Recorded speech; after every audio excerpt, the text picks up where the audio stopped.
The chamber was silent. Claire Newton stood in the center of the massive room and felt small. Around her, creatures from dozens of worlds watched and waited. Some were tall, reaching 3 times her height. Others glowed with strange inner light. A few existed as clouds of vapor contained in energy fields. But all of them shared one thing: fear. The hologram in the middle of the room showed the galaxy. Red dots covered nearly a quarter of the map. Each dot was a star system. Each system was dead or dying. The Krell had taken them all. Claire had seen the reports. Entire civilizations wiped out in days, billions dead. The Krell were not like other conquerors. They did not want territory or resources. They wanted biomass, food. They bred faster than any species in known space, and they were always hungry. High Chancellor Voss stood at the front of the chamber. His blue skin looked pale, almost gray.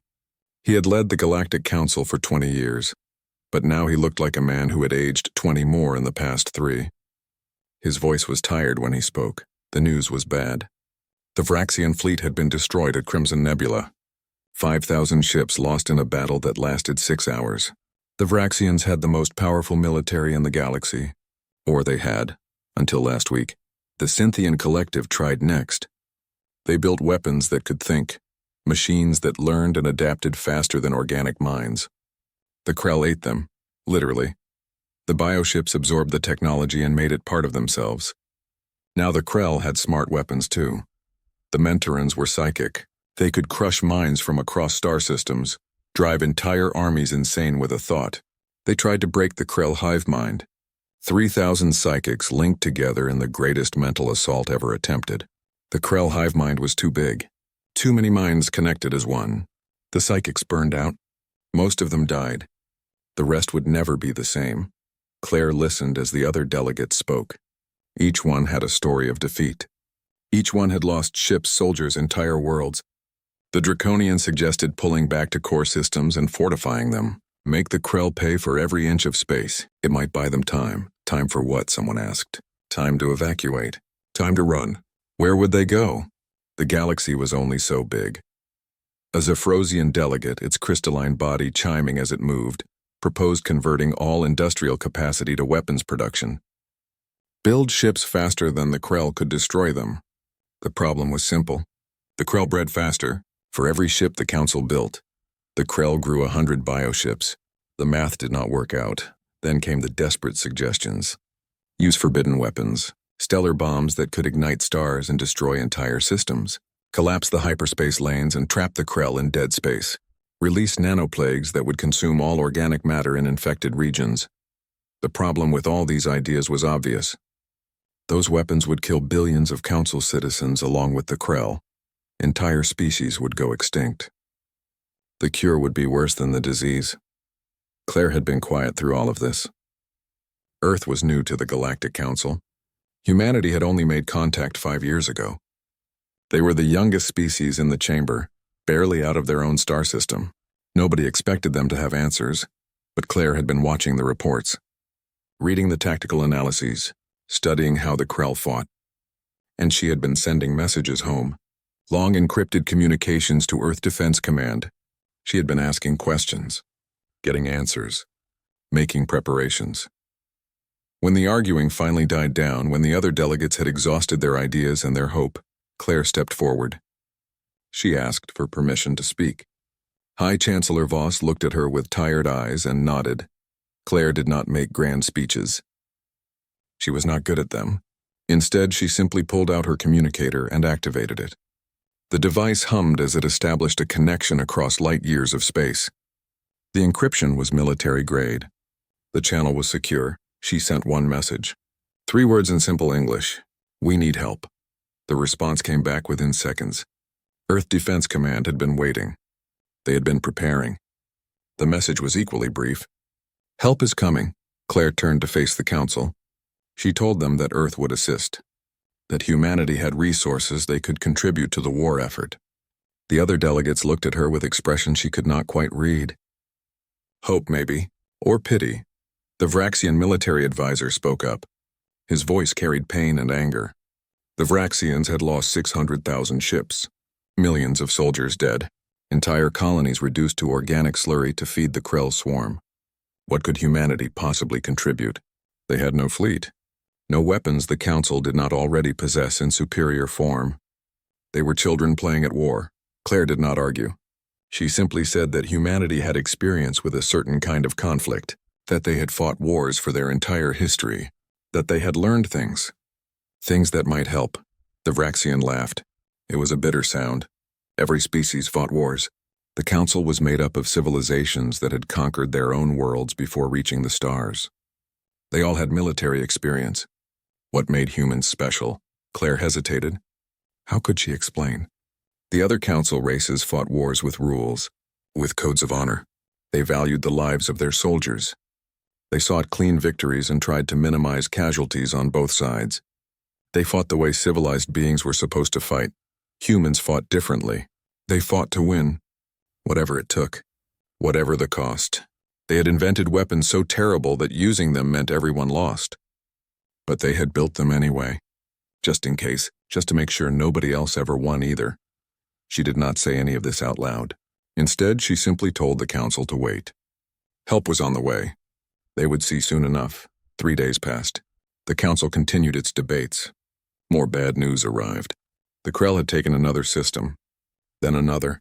The red dots on the map spread like infection. At this rate, they would reach the core worlds in 8 months, maybe less. High Chancellor Voss called Claire to his private office. He asked her directly, what was Earth sending? How many ships? What weapons did they have that the Council lacked?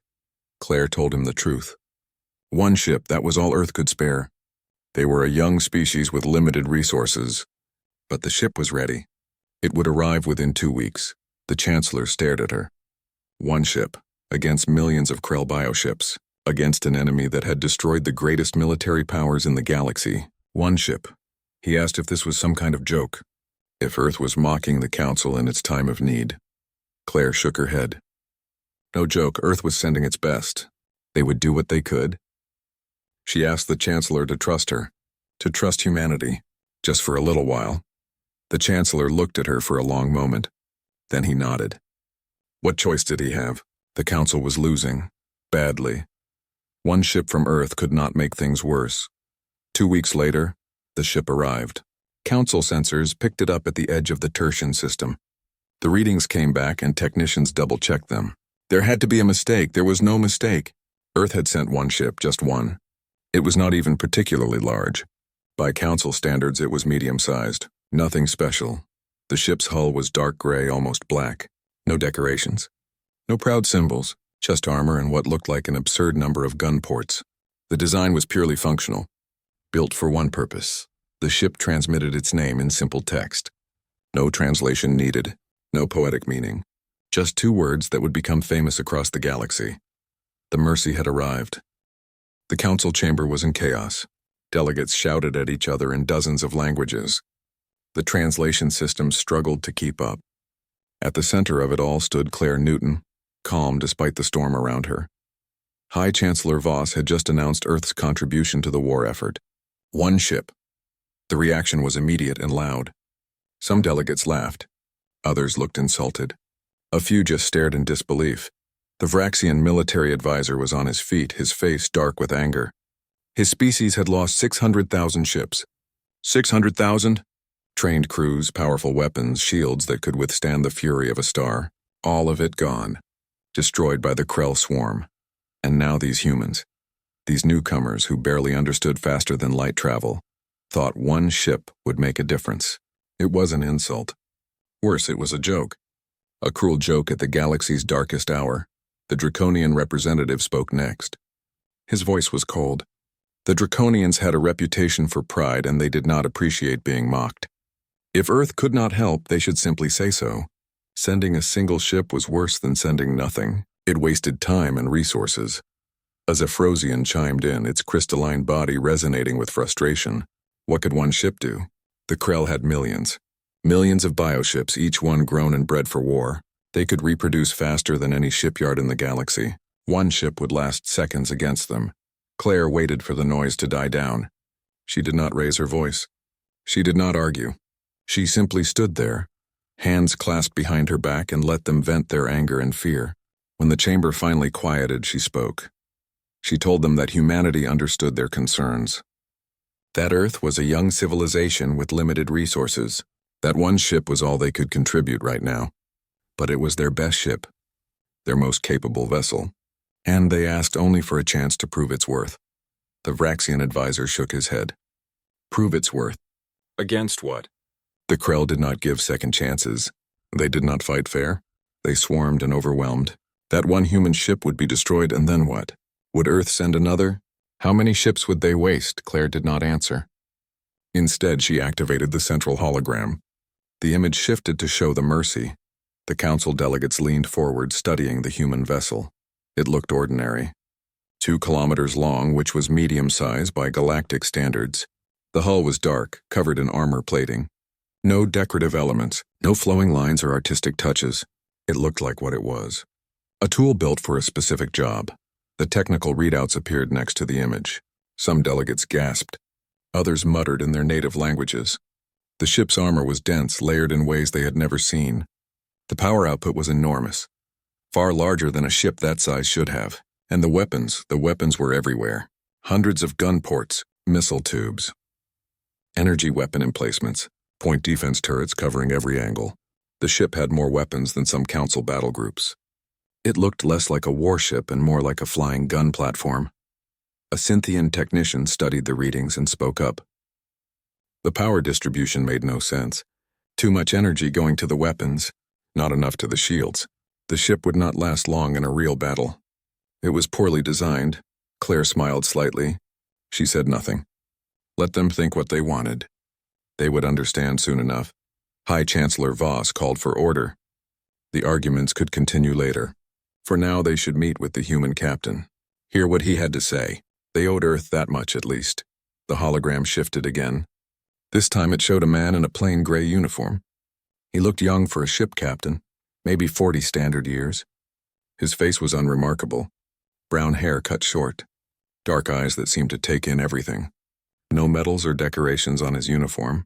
Just his rank insignia and name tag. Captain Jake Morrison.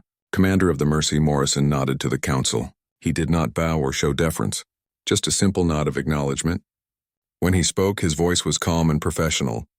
No nervousness, no hesitation. He thanked the council for allowing Earth to assist. He said he had reviewed the tactical situation, studied the Krell's methods, analyzed their victories. He understood what they were facing. High Chancellor Voss asked the obvious question. What did Morrison think one ship could accomplish? The Krell had millions. The math was simple. Morrison nodded again. The math was simple. But the Krell had a weakness. They were predictable. They used the same tactics over and over. Swarm tactics, overwhelming force. They relied on numbers because numbers had always worked. Nobody had found a way to make numbers not work. The Vraxian advisor interrupted. If the Krell were so predictable, why had nobody beaten them? Why had every council fleet failed? Morrison looked at him directly. Because the council fought clean. They valued their soldiers' lives. They tried to minimize casualties. They fought wars the way civilized species fought wars, with rules and honor and strategic thinking. The chamber went quiet. Several delegates shifted uncomfortably. What was Morrison implying? The captain continued. The Krell did not fight clean. They swarmed and devoured and bred more warriors from the biomass of their enemies. They did not care about casualties. They had no concept of acceptable losses. They just kept coming until nothing was left. To beat an enemy like that, Morrison said, you had to be willing to fight the same way. Without rules, without honor. You had to be willing to hurt them so badly that they stopped coming. You had to make them afraid. The mentor and delegate spoke up, its telepathic voice echoing in everyone's minds. The Krell had no fear. They were a hive mind. Individual survival meant nothing to them. Only the swarm mattered. Morrison disagreed. Everything that lived wanted to keep living. Even hive minds. Even the Krell. They just had not met an enemy willing to threaten their existence. They had been winning for so long that they thought they were invincible. He paused. Then he asked for one thing. The coordinates of the Krell's largest staging area. The place where they gathered their forces before launching attacks. Where the most bioships concentrated. The council chamber erupted again. That staging area held 80,000 Krell ships. 80,000. It was the single largest concentration of enemy forces in known space. Every Council military commander agreed it was untouchable. Any fleet sent against it would be destroyed, and Morrison wanted to take one ship there. It was suicide. Worse than suicide. It was throwing away resources for no gain. The captain waited for silence again. Then he spoke calmly. He was not asking permission. He was asking for information. Earth had sent the Mercy to help. This was how they helped, by going where nobody else would go. By doing what nobody else would do. High Chancellor Voss looked at Claire. She met his gaze and nodded slightly. This was what Earth offered. Not fleets, not armies, just one ship and a crew willing to fight without rules. The Chancellor made his decision. He transmitted the coordinates to Morrison. The location of the Krell staging area, 80,000 enemy ships. If the humans wanted to throw their lives away, he could not stop them, but he warned Morrison. Once the Mercy entered that system, there would be no rescue, no support. The Council could not risk any ships trying to save them. They would be on their own. Morrison thanked him. He said he understood. Then he asked one more question. Did the Council have any restrictions on weapons? Any rules of engagement he should follow? Voss thought about it. Then he shook his head. No restrictions. The Krell did not follow rules. Why should humanity? Do whatever was necessary.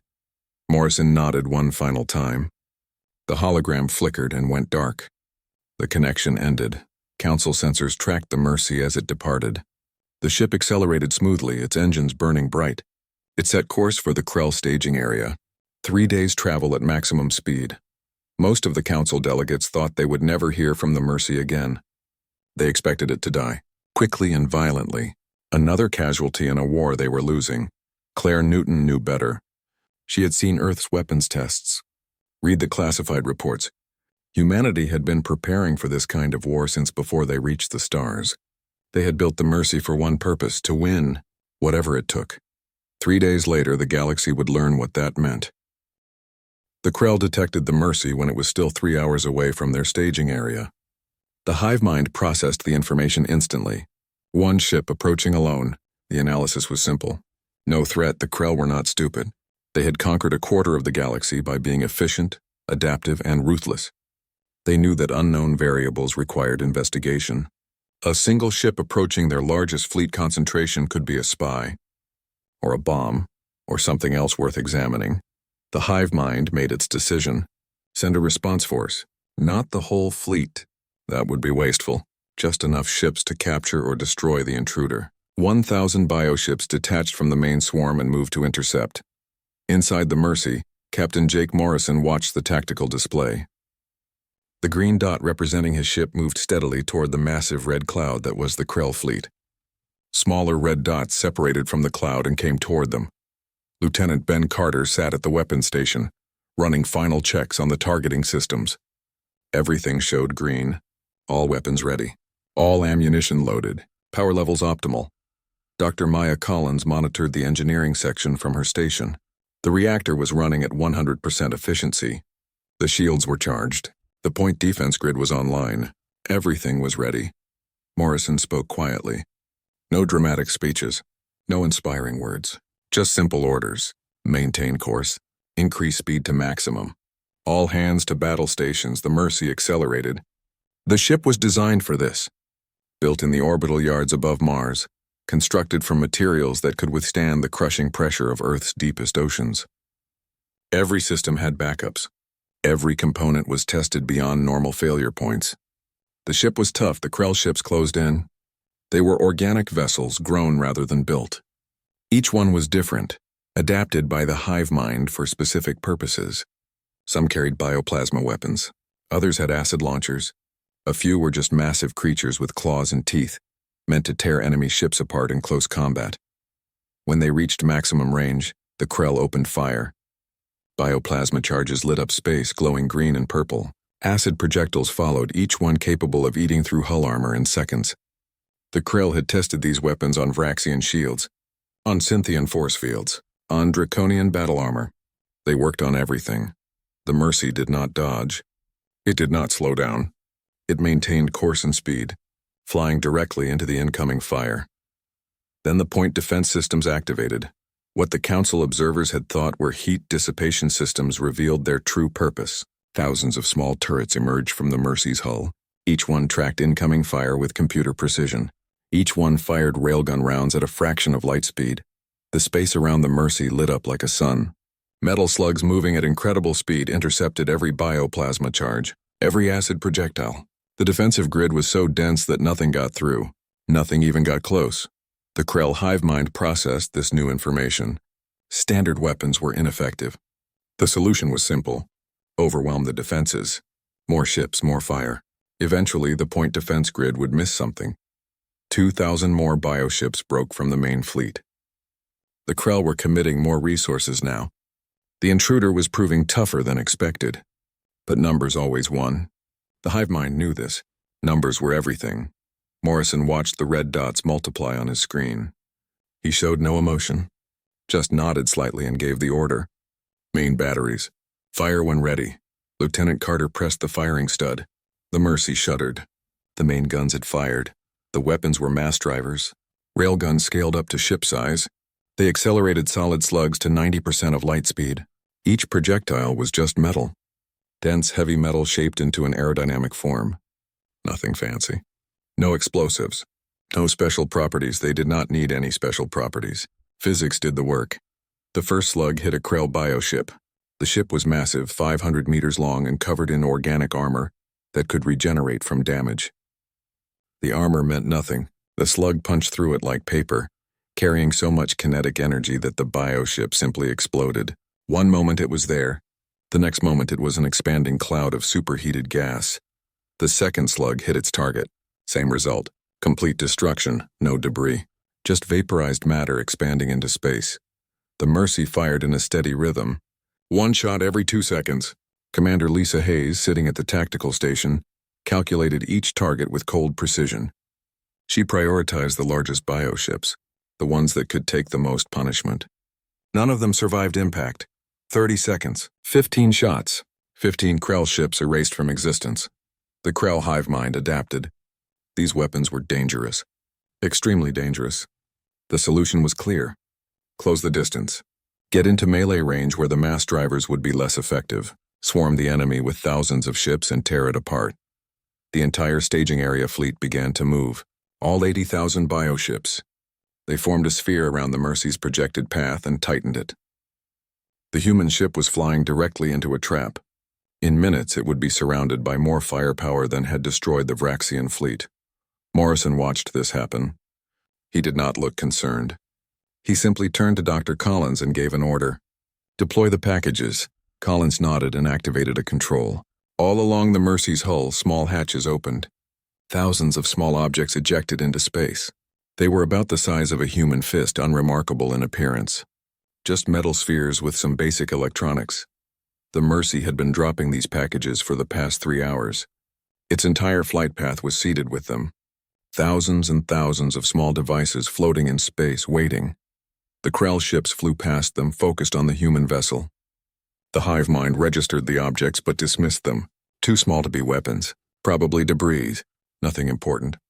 The Krell sphere tightened. 5,000 bioships were now within 50 kilometers of the Mercy. Close enough to use their acid weapons effectively. Close enough to swarm. Morrison gave one word. Now. Collins pressed another button. The packages detonated. Each package contained a tiny amount of antimatter, just a few grams suspended in a magnetic field. When the detonation signal arrived, the field collapsed. Matter and antimatter touched. The explosions were enormous. Each package released as much energy as a small nuclear weapon. And there were thousands of packages, all detonating at once. Space turned white. The Krell bioships that had flown past the packages found themselves in the middle of a firestorm. Antimatter explosions are clean. They leave no radiation, just pure energy, released in a burst of light and heat that rivaled a sun. The bioships had no chance. Their organic armor, their adaptive biology, their regeneration, none of it mattered. They simply ceased to exist, converted to plasma, to light, to nothing. The explosions cascaded through the Krell formation.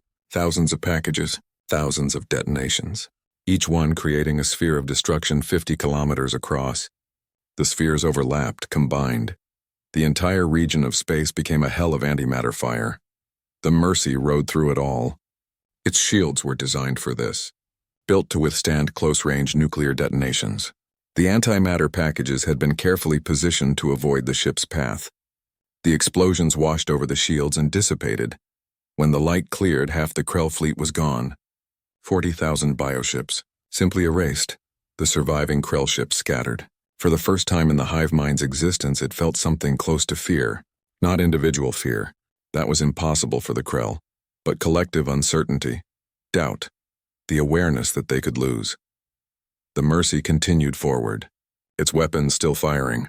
Its point defense still active. The hunt had begun. The Krell ran. It was not retreat. Not in any tactical sense. The hive mind did not understand concepts like fear or morale, but it understood efficiency.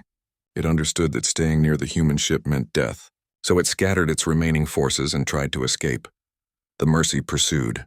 Captain Morrison sat in his command chair, watching the tactical display. 40,000 red dots fleeing in all directions. His voice was calm as he gave orders. Target the largest concentrations. Maximum speed. Do not let them regroup. The ship's engines burned bright. The Mercy was fast. Faster than it looked. Human engineers had designed it for speed and endurance. It could maintain maximum acceleration for days without overheating. The Krell bioships, built for short bursts of speed, could not match it. Lieutenant Ben Carter tracked targets from his weapons station. Groups of bioships trying to reach the hyperspace jump points. He fired the main guns in steady rhythm. Each shot traveled at 90% of light speed. Each hit vaporized its target. There was no escape at that velocity. Commander Lisa Hayes coordinated the attack from tactical. She plotted intercept courses, calculated firing solutions, predicted where the Krell would try to flee. Her job was to make sure none of them escaped. None of them survived to report what had happened here. The hunt lasted 3 days. The Mercy chased down Krell ships across the entire system, from the inner planets to the outer asteroid belts. Anywhere the bioships tried to hide, the human vessel found them. The weapons never stopped firing. The engines never shut down. The crew rotated through battle stations in shifts. 4 hours on duty, 4 hours off. They ate at their stations, slept in their bunks for brief periods, took stimulants to stay alert. Dr. Maya Collins monitored their health, making sure nobody pushed too hard.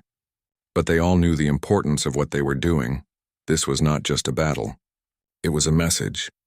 The Krell needed to learn that humanity could hurt them, badly.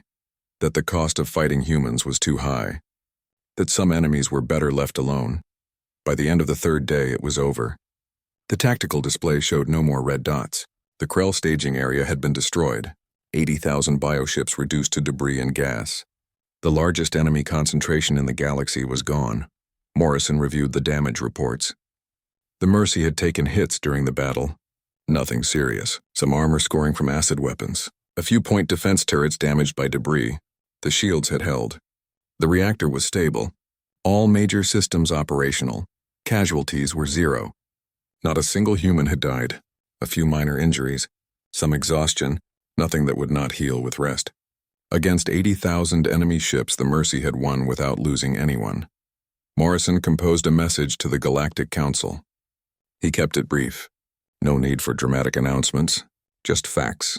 The Krell staging area had been neutralized. Enemy forces destroyed. The Mercy was ready for new orders. High Chancellor Voss received the message at Council headquarters. He read it 3 times. Then he checked with his intelligence staff. They confirmed it. Long-range sensors showed nothing at the staging area coordinates. Just debris. Lots of debris. The Council called an emergency session. Every delegate attended. The chamber was silent as Voss shared the news. One human ship had destroyed 80,000 Krell vessels.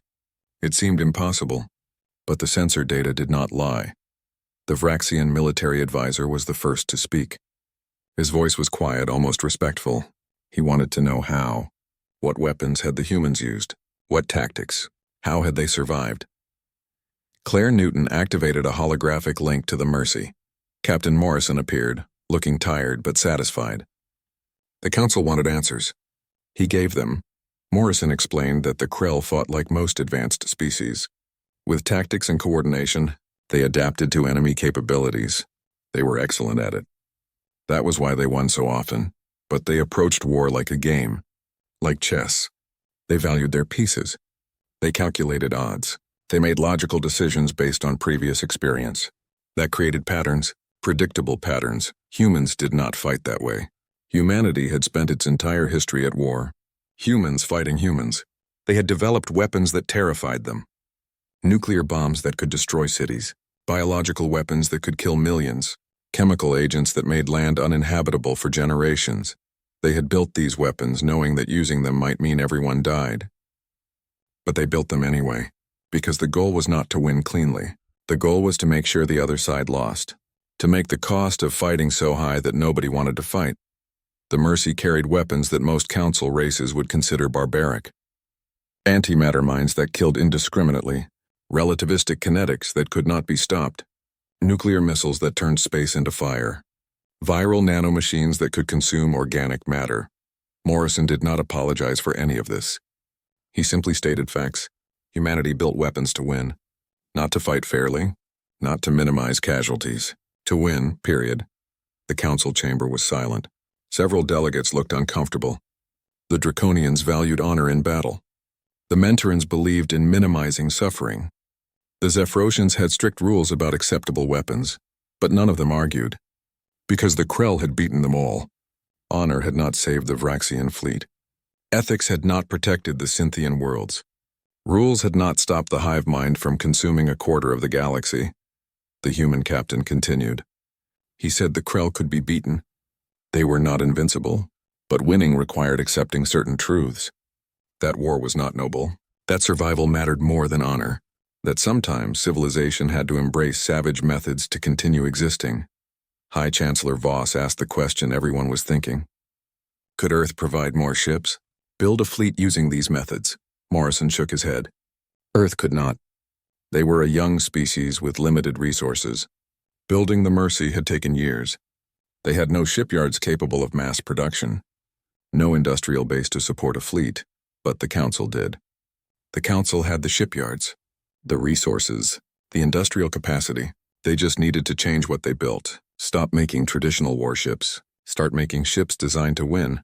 Morrison offered to share human designs, to teach Council engineers how to build weapons like the ones the Mercy carried, to train their tacticians in methods that valued results over honor.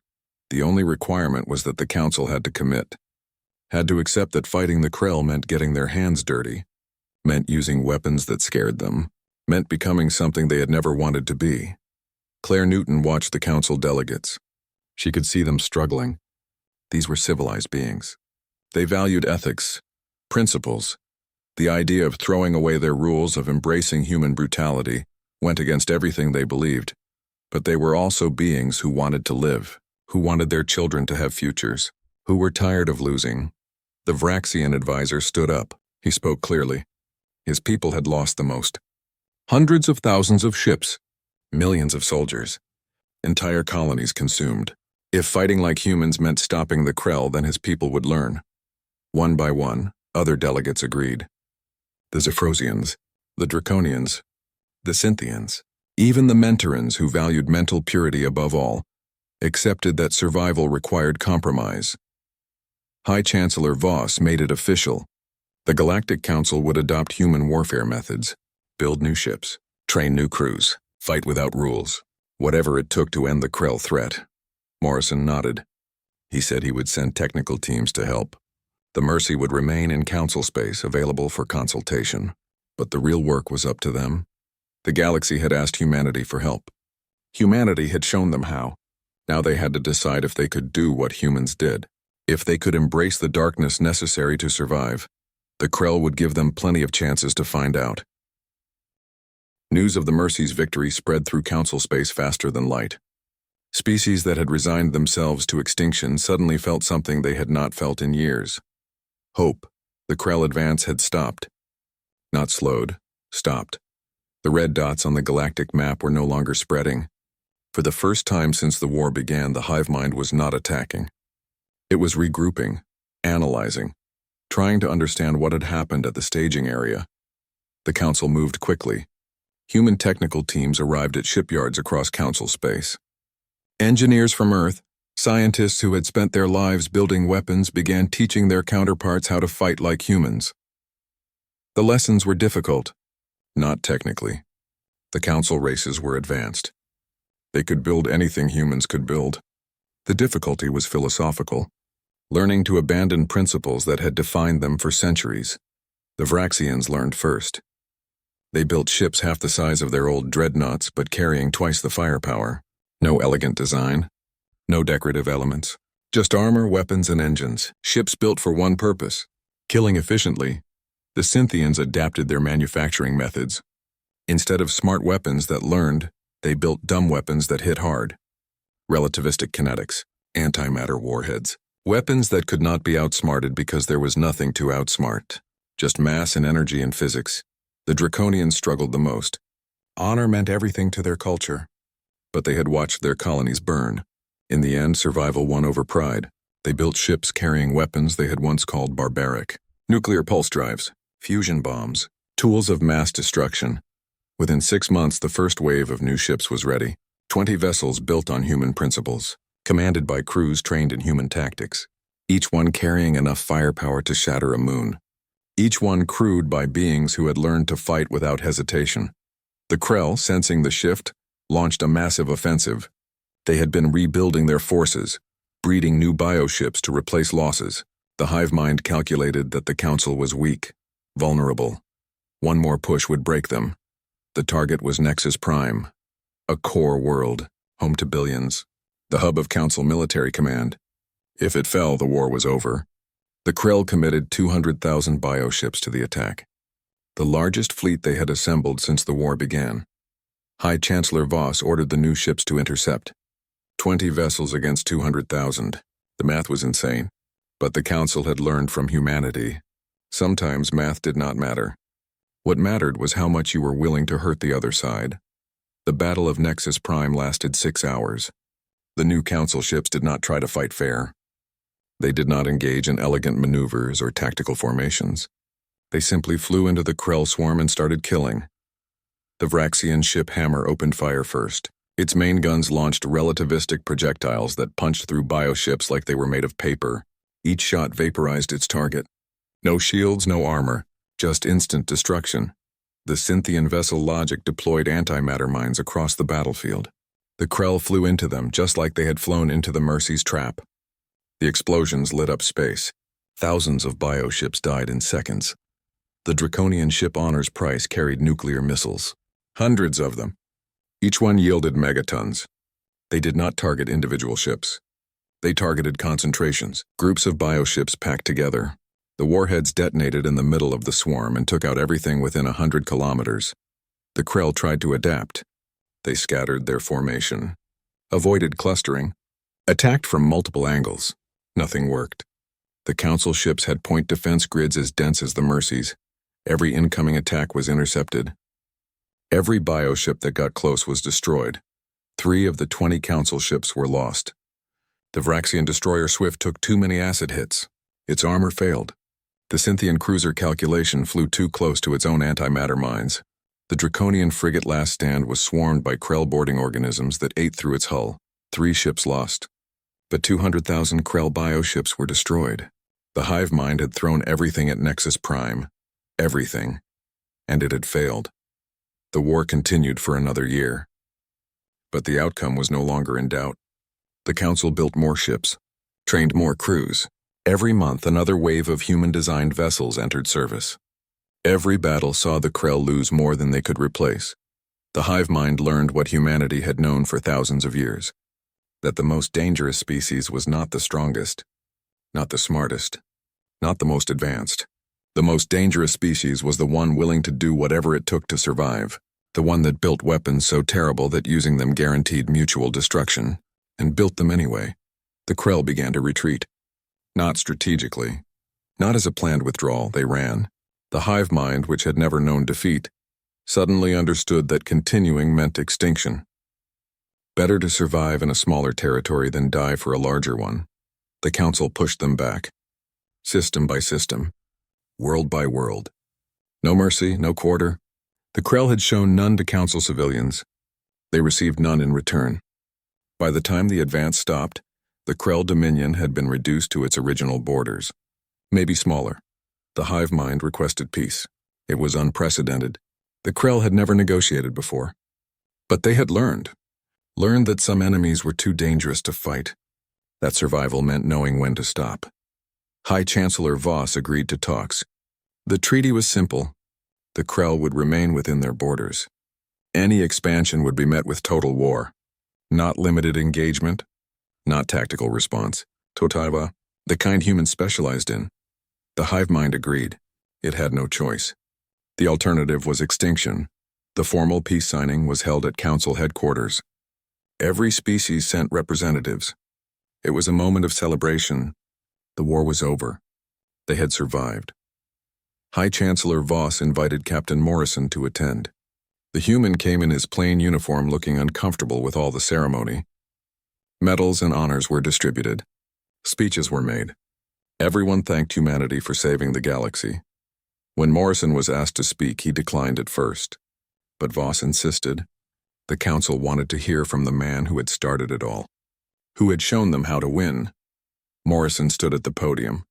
He looked at the assembled delegates, representatives from dozens of worlds, beings who had learned to fight like humans, who had embraced methods they once considered barbaric. He told them they had not needed saving, that they had saved themselves. Humanity had just shown them what was possible, what was necessary. The council races had done the rest. Built the ships, fought the battles, made the hard choices. Someone asked if he was proud of what they had accomplished. Morrison thought about it. Then he shook his head. Pride was not the right word. Satisfaction, maybe. They had won. That was what mattered, but he warned them. Now that they knew how to fight like humans, they needed to remember why humans fought that way. Not because they enjoyed it, not because they valued violence, but because sometimes survival required setting aside everything civilized and doing what was necessary. The Council had won by becoming more dangerous than the Krell, by building weapons that terrified them, by fighting without rules or honor. That was good. It meant they survived, but Morrison cautioned them. Do not become what you fought. Do not let the methods consume you. Humans knew that danger. They had walked that edge for thousands of years. The weapons they built to defend themselves could also destroy them.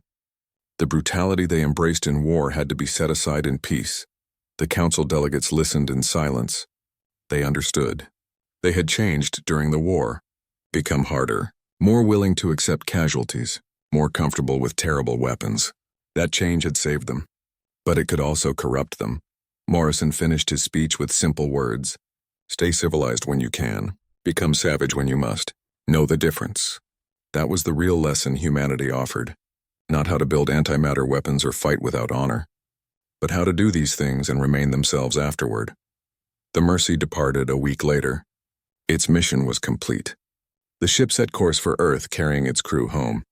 Behind it, the Galactic Council began the long work of rebuilding, restoring worlds, recovering populations, returning to peace. But they did not dismantle the new warships. The Mercy-class vessels, as they came to be called, remained in service, patrolling borders, standing ready, a reminder to the Krell and any other potential threat that the Council had learned how to fight without mercy when necessary. Claire Newton returned to Earth months later. She wrote a report about the war, about what humanity had taught the galaxy, about the price of that education. The galaxy had cried out that they were losing. Humanity had answered with one ship and a simple truth, that survival sometimes required embracing the darkness. That civilization was a luxury you could only afford when you were not facing extinction. That the most important thing was not how you fought, but that you were alive afterward to rebuild. The Krell would never forget the lesson. Neither would the Council. They had learned what humans knew, that in a dangerous galaxy, the survivors were not the noblest or the most honorable. The survivors were the ones willing to do whatever it took. The ones who understood that rules were for peacetime and war had only one rule: win.